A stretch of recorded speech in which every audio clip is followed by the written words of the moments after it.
भरपूर कठीण काम होतं. वेगवेगळ्या प्रकारची 30-40 भाज्या, पराठे, बिर्याणी, लॉलीपॉप, पॅटीज, काय काय वेगळे पदार्थ मी खाल्ले. पण तुम्हाला माहीत असेल की पदार्थ केव्हा छान झालाय असं समजतं तर ज्या वेळेला आमच्या घरात तरी सांगितलं जातं असं की जेव्हा मी काही न बोलता परत परत खाईन तेव्हा समजायचा पदार्थ चांगला झालाय. आणि ज्या वेळेला दुसऱ्यांदा वाढतानाच म्हटलं की बास, ती समजावं पदार्थ गेलाय. आणि आणखीन एक त्याची टेस्ट असते की सुरुवातीला माणूस केव्हा पदार्थ छान झालाय समजतो, तर पहिल्यांदा घरात जेव्हा बिर्याणी करत असेल तर कुकरची शिट्टी झाली कीच तो म्हणतो हा छान. नंतर दुसरं केव्हा म्हणतो, ते कुकरचं झाकण उघडलं की डोळ्याने तो बघतो तेव्हा म्हणतो वा क्या बात है. आणि तिसरं, जो मार्ग आनंदाचा जो मार्ग एक असतो तो पोटातून आणि दुसरा ओठातून, त्याची जेव्हा भेट होते, ओठातून जेव्हा तो पोटात जातो तेव्हा त्या पदार्थाची तृप्ती होते. तर या सगळ्या गोष्टी जेव्हा एकत्र ज्या पदार्थात येतात त्या पदार्थाला नंबर मिळतो.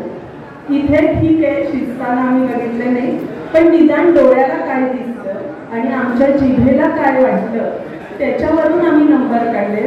खरोखर सगळ्यांनी 101 पदार्थ केले. कारण ते आम्हाला असं वाटलं की हे जरा थोड्या वेळाने खायला मिळालं असतं तर त्याची मजा आम्हाला घेता आली असती. आता असं झालंय घरचे जिलबी वडे पण उरणार आहेत, कारण आम्ही ते सगळं इथेच खाऊन घेतलंय. हे पदार्थ करताना सगळ्यांनी खूप छान ठेवलंय, पण एक भान ठेवायला होतं. काही जणांचा पदार्थ इतका सुंदर होता पण ज्यामध्ये मैदा वापरला गेला होता. मैदा एकतर म्हणजे नॉर्मल कोर्समध्ये सुद्धा खाते आणि रानभाज्या म्हणजे थोडक्यात आपले गावठी पदार्थ, घरचे पदार्थ, आपल्या शेतात होणारे पदार्थ वापरून आपण ते करायचं होतं. खूप जणांनी पिझ्झा, बर्गर अशासारखा सुद्धा प्रयत्न केला, तोही खूप छान होता. एकतर लॉलीपॉप होते, खूप सुंदर होते, पण जेव्हा आपण दिसायला सुंदर करतो तेव्हा तो आपल्याला टेस्टला पण छान लागतो. कोणी मंचुरियन आत्ता केलं नव्हतं, पण गेल्या वर्षी मी मंचुरियन इथे केलेलं, ते खूप सुंदर केलेलं. कोण होत्या त्या माहीत नाही असतील कदाचित यावर्षी, पण तर ते मंचुरियन केलेलं पण ते रानभाज्यांचं असं वाटत नव्हतं, इतकं सुंदर होतं आणि त्यात मैदा नव्हता. तर तसंच अशाच प्रकारे तुमच्या सगळ्यांचे पदार्थ सगळ्यांना नंबर द्यावेसे वाटत होते.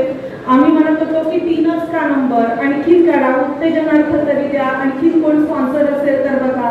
तर असं करता शेवटी 3 टॉपचे नंबर आहेत.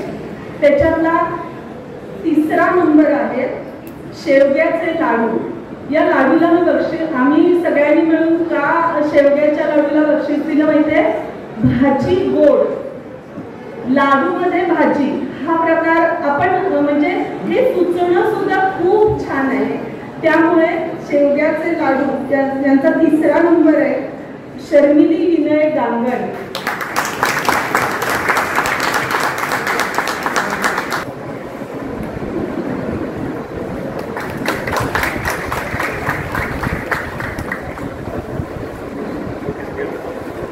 यानंतर दुसरा नंबरला कुठल्या पदार्थाला असेल सगळं?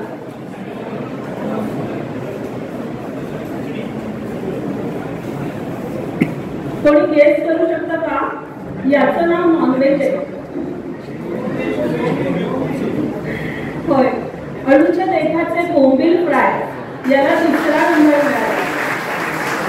अनन्या अक्षय खानविलकर.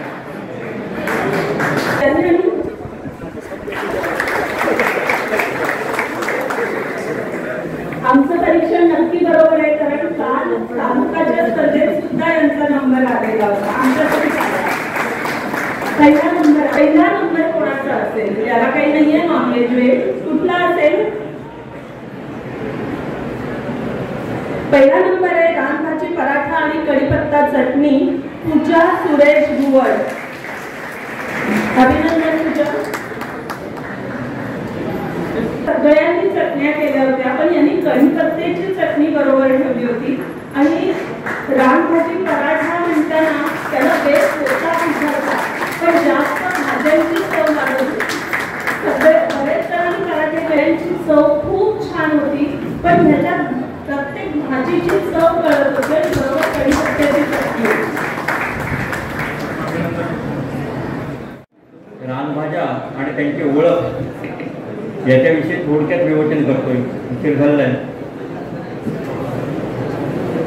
रानभाज्या आणि त्याची जनजागृती व्हावी या दृष्टिकोनातून आज 8 ते 10 वर्ष व्यापक स्तरावरती पूर्ण राज्यामध्ये कार्यक्रम राबवला जातो आणि त्याच्यातून थोडीशी ओळख व्हावी, त्याच्यातून जनजागृती व्हावी, त्याचा वापर व्हावा या दृष्टिकोनातून हा कार्यक्रम घेतो. आणि आपल्याला माहिती आहे की महाराष्ट्रातला सह्याद्रीचा हा भाग आहे तो बायोडायव्हर्सिटी किंवा जैविक विविधतेच्या दृष्टीने हॉटस्पॉट समजला जातो. की जे भारतामध्ये जे जगातले 2 हॉटस्पॉट आहेत त्यातले भारतात 2 आहेत. त्याच्यामध्ये हिमालय आणि पश्चिम महाराष्ट्र. तो पश्चिम महाराष्ट्रामध्ये आपण सुदैवाने येतो आणि त्याचाच भाग की ज्याच्यामध्ये आपल्याला विविधता ही वनस्पतीमध्ये दिसून येते आणि त्याचा आपल्याला फायदा कशा प्रकारे घेता येतो. कुठे गेला तरी असं म्हटलं आहे की आपल्याकडे कुठलीही वनस्पती सजीव किंवा वनस्पती ह्याला उपयोग नाही असं कुठलंही नाही. प्रत्येक वनस्पतीचा कुठला तरी उपयोग आहे. भले त्याचा चांगला उपयोग असेल, विषारी उपयोग असेल, कीटकनाशक किंवा बुरशीनाशकाच्या दृष्टीने त्याचा उपयोग असेल किंवा इतर कुठला उपयोग असेल, पण त्या दृष्टीने विचार केला आणि डोळसपणे बघितलं तर प्रत्येक वनस्पतीचा वापर आपण करू शकतो. पुढची गोष्ट, रानभाज्या म्हणून का वापर करावा किंवा त्याचा सहभाग त्याच्यामध्ये का असावा हा दुसरा मुद्दा येतो की त्याचा आपण सहभाग कसा करू शकतो, की त्याचा फायदा घेऊ शकतो, की जेणेकरून ज्या वनस्पतीमध्ये खाण्याची योग्य अशी अन्नद्रव्य घटक आहेत किंवा त्याचं पोषण मूल्य आहे, याच भाज्यांचा किंवा याच वनस्पतींचा वापर आपण अन्नामध्ये करू शकतो. म्हणून त्याला आपण रानभाज्या असं म्हणतो. आपल्याला माहिती आहे की दैनंदिन आहारामध्ये कमीत कमी 250 ग्रॅम एका वेळेला तरी अन्न भाजीपाल्याच्या माध्यमातून आपल्या शरीरात गेलं पाहिजे. मग त्याच्यामध्ये भाजीपाल्यामध्ये सुद्धा असंख्य प्रकार येतात की वांगी, टोमॅटो, मिरची यावर्गीय भाजीपाला असेल, बटाट्यासारखा भाजी असेल, वेलवर्गीय भाजीपाला असेल किंवा तृणधान्याच्या भाजीपाला असतील, काकडीवर्गीय भाजीपाला असतील किंवा वेलवर्गीय भाजीपाला असेल, अशा विविधतेने विचार केला तर वेगवेगळ्या भाजीपाला आपण घेतो. पण रानभाज्यांचा तर त्याच्यामध्ये विचार केला त्याही ह्या गटामध्ये पडत असतात. पण याचा व्यापक स्वरूपाने विचार केला तर ह्याचं डोमेस्टिकेशन किंवा त्याची लागवड ही व्यापक किंवा मोठ्या स्वरूपावरती आपण केलेली झालेली दिसून येत नाही, किंबहुना ते करूही नाही, की जेणेकरून त्याचं जे नैसर्गिक अधिवासामध्ये वास्तव्य तेच आपण टिकून ठेवलं पाहिजे. त्याचा कुठल्याही प्रकारे ऱ्हास न होता आपण त्याची जपणूक, जोपासना आणि त्याचा वापर केला पाहिजे, की जेणेकरून त्या भविष्यामध्ये धोकादायक वनस्पती, इंडिंजर्ड किंवा थ्रेटन अशा येणार नाहीत याची आपण काळजी घेतलं आणि त्याचं संवर्धन त्या जंगलामध्येच केलं तर निश्चितच आपण त्याचं उत्पन्न घेऊ शकतो. आता ज्या आपल्याकडे पारंपरिक येणाऱ्या रानभाज्या किंवा इतर जे आपण नेहमी खातो बाजारपेठेमध्ये मिळणाऱ्या वर्षाचे 12 महिने भाजीपाला याच्यामध्ये सुद्धा आपल्याला फरक दिसून येतो की जे आपण वर्षानुवर्ष बाजारपेठेमध्ये भाज्या घेतो त्याचं डोमेस्टिकेशन झालं आहे, म्हणजे त्याचं लागवड तंत्र विकसित झालं आहे, त्याचं तंत्रज्ञान विकसित केलं आहे, सुधारित जाती विकसित केल्या आहेत, त्याचं व्यवस्थापनाचं तंत्र विकसित केलं आहे आणि त्या दृष्टीने आपण कुठल्या पीक घेतो त्याच्यामध्ये काय बदल झाले तेही समजून घेतले पाहिजे. विशेषतः काही अशा कोबी असतील, नवलकोल असेल, फ्लॉवर्स असेल, अशी काही ज्या भाजीपाल्याचे आपल्या तुमच्या लक्षात येईल की एक 20, 25, 30 वर्षापूर्वी आपल्याला सहज मिळत नव्हत्या. काही शहरं सोडली तर इतर भागामध्ये मिळत नव्हत्या, पण त्याच्यावर सुद्धा एक चांगल्या प्रकारे काम झालं आणि त्याचं डोमेस्टिकेशन आपण इतर भागामध्ये कसं होऊ शकतो की ज्या भागा हिमालय थंड प्रदेशात येणाऱ्या भाज्या आहेत त्याच्यामध्ये जनुकीय बदल करून आपण उष्ण कटिबंधामध्ये किंवा आपल्या कोकण किंवा पश्चिम महाराष्ट्रासारख्या भागामध्ये घेऊ शकतो. अशा काही जाती विकसित झाल्या आणि त्या किंबहुना त्या जातीचा प्रसार लागवडा मोठ्या प्रमाणावर झाले आणि ते आपण व्यापक स्तरावरती खायला लागलो. त्याच्यामध्ये जेव्हा आपण बदल होत गेलो त्याच्यामध्ये आपण न्यूट्रिटिव्ह व्हॅल्यू किंवा त्याचा पोषण मूल्याचा वापर किंवा विचार फार कमी स्वरूपामध्ये केला आणि त्या दृष्टीने एक आहाराची गरज म्हणून त्याच्यामध्ये बघत गेलो आणि ते खात गेलो. पण त्याच्या दृष्टीने जर रानभाज्यांचा विचार केला तर निश्चितच त्याच्यामध्ये आपल्याला अल्कोलाइड्स असतील, प्रोटीन्स असतील, कार्बोहायड्रेटचा आपण अंतर्भाव आपल्या आहारामध्ये केला तर निश्चितच आपल्याला त्याचा फायदा होणार आहे. आज शारीरिक स्वास्थ्य आणि त्या समस्या उद्भवत आहेत आणि त्याचा वर्षातून 1-2दा 4 वेळा 5 वेळा जरी वापर केला आणि त्याचं सेवन केलं तर निश्चितच त्याचा फायदा आपल्याला होणार आहे. आज प्रत्येक भाजीपाल्याचं म्हटलं तर प्रत्येक एका भाजीवरती जरी 10 मिनिटं जरी बोलायचं म्हटलं तरी 350 ते 400 मिनिटं ही आपल्या स्थानिक भाजीवरती आपल्याला बोलायला लागेल. एवढं त्याच्यामध्ये माहिती त्याचे वनस्पतीच्या दृष्टीने महत्त्व काय, आहाराच्या दृष्टीने महत्त्व काय किंवा त्याच्यामध्ये असलेले औषधी गुणधर्म काय याचा विचार केला तर खूप मोठं त्याच्यामध्ये होऊन जाणार आहे. पण इतकं आपल्याकडे वेळ नाही. त्याच्याबद्दल सविस्तर माहिती या पुस्तकामध्ये दिली होती की ते प्रदर्शन लागले, त्या प्रदर्शनचे सॅम्पल झाले असं त्याचा उल्लेख आहे. त्या दृष्टीने जर विचार केला आणि त्याचा स्वयंस्फूर्तीने जर जाणीव केली, जागरूकता केली तर आपण ती निश्चितच पुढे जाऊ. आज आपल्याकडे सहज उपलब्ध होणारे करटोली असेल किंवा भारंगी असेल किंवा इतर कुठली भाजी असेल, कुरडू असेल, आज मुंबई किंवा इतर मोठ्या शहरामध्ये गेला की त्याच्यामध्ये जागृती झाली. त्याचं पोषण मूल्य जर बघितलं तर निश्चितच जे स्थानिक भाज्या मार्केटमध्ये किंवा बाजारपेठेमध्ये भाव आहे त्याच्यापेक्षा जास्त बाजारभाव त्या शहरामध्ये मिळून जातो. म्हणजे कमीत कमी ती भाजी 150 ते 200 रुपये किलोपर्यंत जाऊ शकते. एवढं व्यापारी मूल्य त्या भाज्यांना आहे. त्या दृष्टीने जर त्याचं विपणन केलं, संवर्धन केलं तर निश्चितच आपण चांगल्या प्रकारे त्याची जोपासना करू शकतो. क्षेत्रविस्तार मी म्हणणार नाही, पण त्याचं संवर्धन त्या रानटी किंवा जंगलामध्ये केलं तर निश्चितच त्याचा फायदा आहे. त्या दृष्टीने जनजागृती व्हावी, एक व्यापक स्तरावरती प्रचार प्रसिद्धी व्हावी. म्हणून या दृष्टीने जर विचार केला आणि साधारणपणे मे महिन्यापासूनच जर त्याची काळजी घेतली आणि त्याच्या दृष्टीने जर विस्तार कार्यक्रमाचं आयोजन केलं तर निश्चित आपल्या सगळ्यांपर्यंत ती माहिती योग्य प्रकारे पोहोचणार आहे. कारण करटोली किंवा काकलं ही जर भाजीचं उगमस्थान कधी आहे तर त्याला की प्लॅंट म्हटलं जातं की पावसाचा हंगाम कधी सुरू होणार आहे हे काकल्याचं झाडच पटकन सांगू शकतं. एवढी त्याच्यामध्ये वेगळे गुणधर्म आहेत आणि त्याची विविधता आपण जर जोपासली आणि त्याच्या दृष्टीने जर चांगली आपण जागृती पुढील पिढीमध्ये केली तर निश्चितच आपल्याला एक वेगळी दिशा मिळणार आहे, वेगळी शेतीमधलं ओळख होणार आहे आणि ती संवर्धना जपण्याचं काम आपण करायचं आहे. कारण त्याच्यामध्ये आपल्याला जो हॉटस्पॉट आहे तो आपल्या कोकणामध्ये, रत्नागिरीमध्ये, आपल्या सह्याद्रीमध्ये, पश्चिम घाटामध्ये त्याचं संवर्धन करावं. इतका चांगला संदेश मी आजच्या महोत्सवाच्या वेळी देतो. याविषयी जरी सविस्तर तुम्हाला मार्गदर्शन कुठल्याही भाजीच्या संदर्भात हवं असेल किंवा असेल तर आपल्या प्रादेशिक नारळ संशोधन केंद्र भाटे या संशोधन केंद्राची कृषी विज्ञान केंद्र लांजा असेल किंवा दापोली कृषी विद्यापीठामध्ये भाजीपाला सुधार योजना जी वापरलेलं आहे त्या ठिकाणी जरी संपर्क केला तरी याविषयी सविस्तर आपल्याला माहिती मिळेल. आज मला इथे निमंत्रित करून अगदी अल्प वेळेमध्ये विचार मांडण्याची जी संधी दिली त्याबद्दल मी आयोजकांचे आभार मानतो आणि इथेच थांबतो. धन्यवाद. आहारात असणारं महत्त्व या विषयावर बोलण्यासाठी म्हणून मला आमंत्रित करण्यात आलेलं आहे. मी मुळात म्हटलं तर माझं जे फील्ड आहे किंवा माझा जो विषय आहे तो मत्स्य व्यवसाय किंवा फिशरीज आहे. तर मग रानभाज्यांशी माझं काय नातं असा प्रश्न कदाचित काही जणांना इथे पडला असेल. तर रानभाज्यांशी माझा संबंध म्हणजे त्याचा आहारात असणारं जे महत्त्व आहे त्याच्याशी मी खूप जवळून जोडले गेलेली आहे. आणि आता कोकणामध्ये मला येऊन ऑलमोस्ट 30 वर्ष झाली. पण त्याही अगोदर जेव्हा लहान होते त्यावेळेलाही एक आमच्याकडे कटाक्षाने असं पाळलं जायचं की पावसाळ्यामध्ये ज्या रानभाज्या येतात त्या रानभाज्या खाल्ल्याच पाहिजे असा आजी आणि त्यानंतर आई यांचा खूप कटाक्ष असायचा. आणि आम्ही अतिशय नावडीने नाखुशीने आम्ही त्या रानभाज्या खायचो. कारण रानभाज्यांपेक्षा इतर चांगल्या गोष्टी मिळत असताना त्या का खायच्या असा आम्हाला खूप प्रश्न पडलेला असायचा. आणि त्यावेळेला आजी सांगायची की ह्या ज्या रानभाज्या तुम्ही आता खाताय पावसाळ्यामध्ये तशीही आपली जी पचनशक्ती आहे ती कमी झालेली असते. आणि त्यावेळेला नको त्या गोष्टी खाण्यापेक्षा निसर्गाने ज्या आपल्याला दिलेल्या आहेत, जो निसर्ग आपल्यासाठी उपलब्ध करून देतो तर त्या गोष्टी खाऊन आपली आपली जी पचनशक्ती आहे ती पण आपल्याला मजबूत करता येते. आणि त्या रानभाज्यातून मिळणारे जे पौष्टिक घटक आहेत ते तुम्हाला इतरत्र कशातून मिळणार नाही. आणि मग असं सांगून पटवून आम्हाला त्या रानभाज्या खाल्ल्या जायच्या.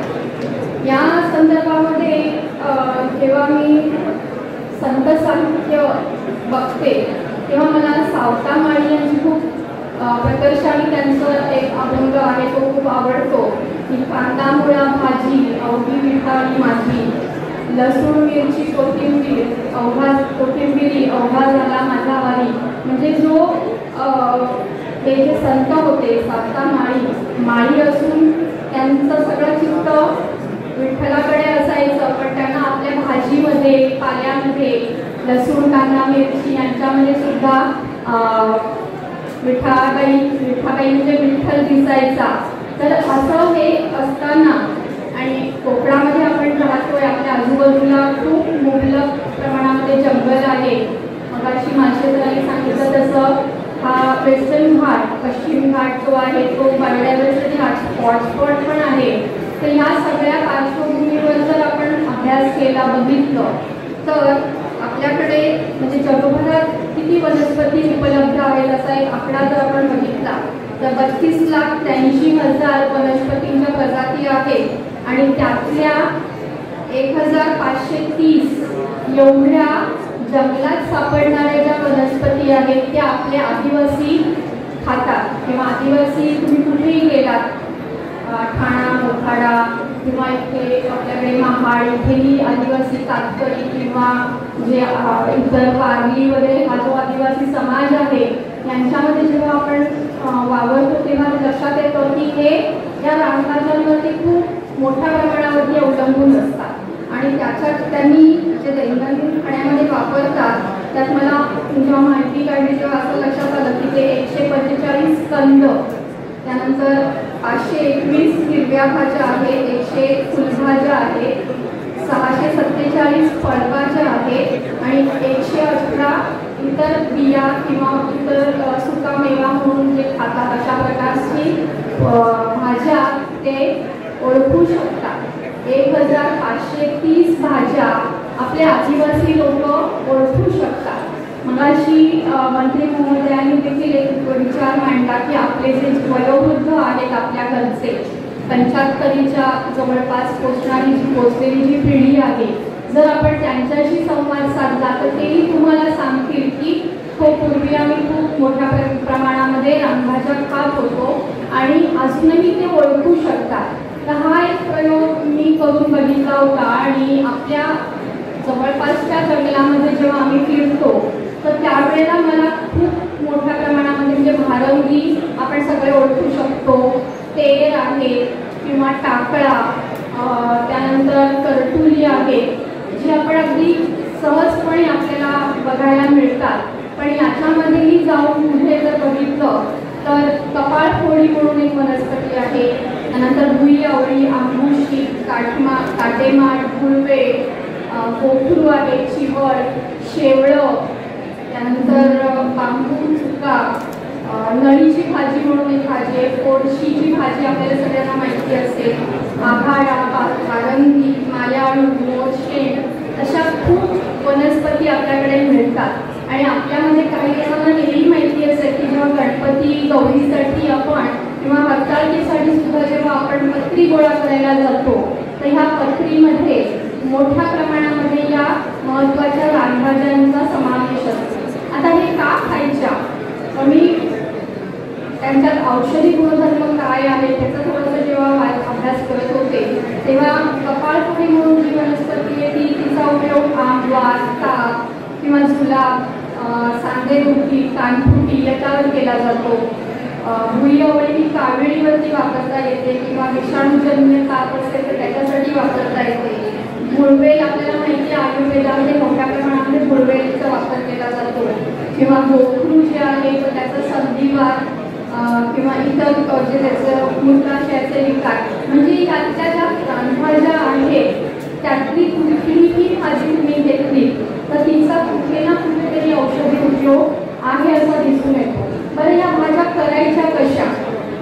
कारण रानभाजी, पालेभाजी असू दे किंवा शेंगा असू दे, त्याची फळं असू दे, तर ही भाजी करायची कशी? कारण पूर्वापार पद्धतीने जर आपण बघितलं तर कोकणामध्ये आपल्याकडे ज्या घरामध्ये उपलब्ध असणाऱ्या गोष्टी आहेत त्याच्यातूनच ह्या भाजी केली जायची किंवा तिचा वापर केला जायचा. मग त्याच्यामध्ये हरभऱ्याच्या डाळीचा भरडा असेल किंवा मुगाची डाळ ही जाऊन वापरली जाते, कांदा, लसूण आणि खोबरं आपल्याकडे मोठ्या प्रमाणात होतं. तर म्हणजे ज्या अगदी नैसर्गिकरित्या उपलब्ध असणाऱ्या गोष्टी आहेत त्याच वापरून ह्या भाज्या किंवा त्याची पातळ भाजी असेल, वरणामध्ये वापर केला जातो, काही वेळेला भाकरीमध्ये किंवा चपातीच्या पिठामध्ये मिसळून पण त्याचे वडे किंवा इतर काही गोष्टी केल्या जातात. तर कुठलीही भाजी, तुम्हाला एक गोष्ट सांगायची म्हणून एक सांगते की कोकणातली स्त्री जर समजा घरी अचानक पाहुणा आला तर काय करू शकते. तर या गोष्टीमध्ये ज्या बाई आहे त्यांच्या घरावरती भोपळ्याचा वेल होता आणि अचानक पाहुणा आला. आता या पाहुण्याला आपल्याला काहीतरी चांगलं करून घालायचं आहे तर काय करता येईल. तर ह्या बाईंनी भोपळ्याच्या पानाची भाजी केली, भोपळ्याच्या जी फुलं होती त्याची भाजी केली, भोपळा होता त्याचे घारगे केले आणि सुंदर पद्धतीने तिने फक्त भोपळ्याच्या भाजीचा किंवा भोपळ्याच्या वेलाचा उपयोग करून पूर्ण जेवण त्या पाहुण्याला खायला घातलं. त्या पाहुण्याला कुठेही असं वाटलं नाही की आपल्याला हा पदार्थ मिळाला नाही. गोड पदार्थ पाहिजे तर त्याच्यामध्ये घारगे होते, भोपळ्याची भाजी होती, भोपळ्याच्या पानाची भाजी होती, फुलांची भाजी होती. म्हणजे केवळ एका झाडातून एक अख्खं जेवण आपण करू शकतो एवढा विश्वास या रानभाज्या आपल्याला देतात. आणि आत्ता इथे जी स्पर्धा भरली आहे तर तिथे मी मगाशी फिरून आले तेव्हा असं लक्षात आलं की बऱ्याचशा भाज्या आहेत, त्याच्यामध्ये भारंगी आहे, टाकळा आहे, तुमचं आळू आहे. याच्यामध्ये एखाद दोन जणांनी जरा वेगवेगळ्या प्रकारच्या भाज्या ज्या इतरत्र मिळत नाही अशा भाजीचा वापर केला आहे. मग आता भाज्या जर खायच्या आहेत, रानभाज्या खायच्या आहेत, त्याचं आहारात महत्त्व हेही आहे की त्याच्यातून आपल्याला लोह किंवा इतर जे मायक्रोन्यूट्रिएंट्स म्हणतो आपण, जे शरीराला आवश्यक असणारे आहे ते घटक आपल्याला या भाज्यांमधून मिळतात. आणि पण मग जर आपल्या लहान मुलांना आपल्याला ह्या भाज्या खायला घालायच्या असतील तर कशा घालाव्यात. तर कारण भाजी म्हणून खाल्ली तर ते कदाचित खाणार नाही. मग तेच जर आपण त्यांना काही बर्गर किंवा इतर जे आपल्या खूप प्रचलित असणारे असे गोष्टी आहेत जी मुलं आवडीने खातात त्याच्यामध्ये जर त्या मिक्स करून दिला तर त्या नक्कीच ते खाऊ शकतील. पण याही पुढे जाऊन मला आणखीन एक विषय असा मांडायचा आहे की ह्या भाज्यांचं आपण संवर्धन करणंही तेवढंच गरजेचं आहे. म्हणजे रानात गेलो, भाजी करून आणली आणि वापरली असं एवढंच करून चालणार नाही आहे. तर ज्या कुठल्या अधिवासामध्ये होतात, सरांनी सांगितलं त्याप्रमाणे ते अधिवास ही जपले पाहिजे आणि त्यांच्या जपणुकीबरोबरच कुठे ह्या भाज्या होतात. कारण प्रत्येक भाजीचं जे क्षेत्र आहे ते वेगळं आहे. भारंगी जर तुम्ही बघितली तर आपल्याला रस्त्याच्या कडेला सुद्धा ती उगवलेली आत्ता दिसते. थोडंसं तुम्ही आतमध्ये गेला म्हणजे चौपत मैदानाचा जो भाग आहे तिथून आपण आतमध्ये गेलो तर आपल्याला वेगवेगळ्या प्रकारच्या या भाज्या तिथे उगवलेल्या दिसतात. अगदी गच्च रानात जाऊ त्यावेळेला आपल्याला तिथे तरफुली त्यांचे वेल दिसतात, कारिंद्याचे वेल दिसतात. तर ह्या जागा ज्या आहेत त्याचा एक अभ्यास होणं गरजेचं आहे आणि प्रत्येक भाजीसाठी लागणारा जो अधिवास आहे त्याची माहिती घेऊन त्याचं संवर्धन करून मग आपल्याला त्या भाज्यांचा प्रसारही मोठ्या प्रमाणामध्ये कसा करता येईल याचा अभ्यास करण्याची गरज आहे. आज या प्रसंगी मला रानभाज्यांचे महत्त्व बोलण्यासाठी हे आयोजकांनी आमंत्रित केलं त्याबद्दल मी त्यांचे मनापासून आभार मानते आणि आजच्या स्वातंत्र्य दिनाच्या शुभेच्छा देऊन इथे थांबते. धन्यवाद.